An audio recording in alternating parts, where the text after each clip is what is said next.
Hello. এর মধ্যে এবার আমি আদা দিয়ে দিচ্ছি। আদা দিয়ে কিছুক্ষণ নাড়ার পরে তারপর রসুন দেবো।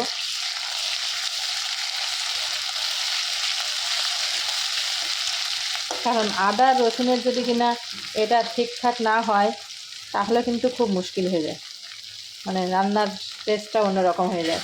সব ধরনের মশলার মধ্যে এক একটা টেস্ট। তো এই যে সুন্দর গোল্ডেন কালার হয়ে গেছে। এটা ভালো করে কষে নেব।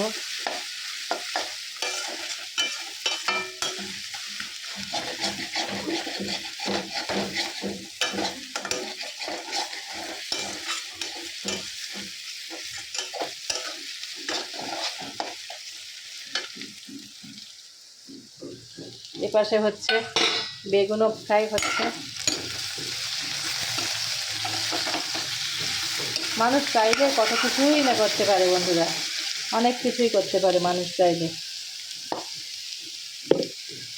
একসঙ্গে আমি দুটো রান্না দেখাচ্ছি, একসঙ্গে দুটো রান্না দেখাচ্ছি। এটা কি হয়, একই জায়গায় করছি যার কারণে দেখাতে পারছি, না হলে হয়তো দেখাতে পারতাম না।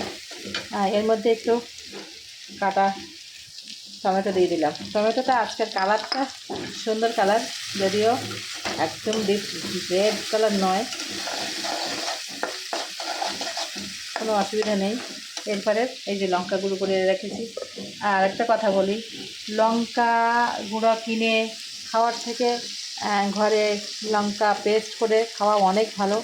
তো সবাই ট্রাই করবেন যাতে ওই গুঁড়োর মধ্যে অনেক কেমিক্যাল থাকে, কালার থাকে, সেটা অ্যাভয়েড করতে। আমার সাজেশন এটাই। কারণ আমরা যতটা নিজেরা পারি,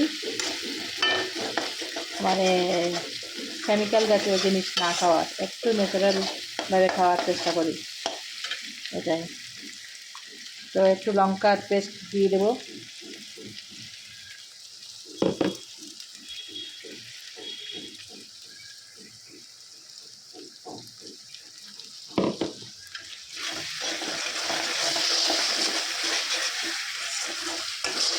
এটা ভালো করে যতক্ষণ না কষা হচ্ছে ততক্ষণ করেও নাড়তে হবে। এই যে আমি মশলাটা এই নেড়ে নেড়ে এই টাইপ হয়ে গেছে। তো বন্ধুরা, আর একটা কথা বলতে ভুলে গেছি।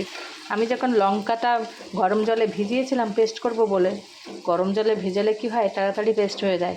ওর মধ্যে জিরা দিয়েছিলাম, একটু এলাচ দিয়েছিলাম, দিয়ে লঙ্কা ভিজিয়ে দিয়েছিলাম। এটা কেন করেছি, ওটা একসঙ্গে দিয়ে করে রেখেছি, কারণ বারবার মিক্স না করার থেকে লঙ্কার সঙ্গে দিয়ে গরম জলে ভিজিয়ে রেখে একটু তারপরে দিয়েছিলাম। এরপরে আমি চিংড়ি মাছটা দেব। এই যে চিংড়ি মাছটা দিয়ে দিলাম। দিয়ে দেওয়ার পরে কিছুক্ষণ ভালো করে নাড়তে হবে। নেড়ে এটাকে আমরা ঢাকা দিয়ে দেবো। একটু সামান্য জল দেবো, কারণ এটা কিন্তু বেশি হবে না, একদম ঘোনা গায়ে গায়ে হবে, একদম সুন্দর টেস্টি করতে হবে।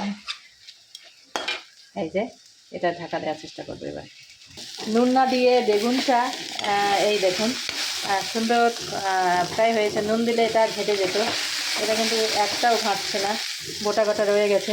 ওই জন্য নুনটা লাস্ট পরে দিতে হবে। এটাই হচ্ছে ব্যাপার বন্ধুরা।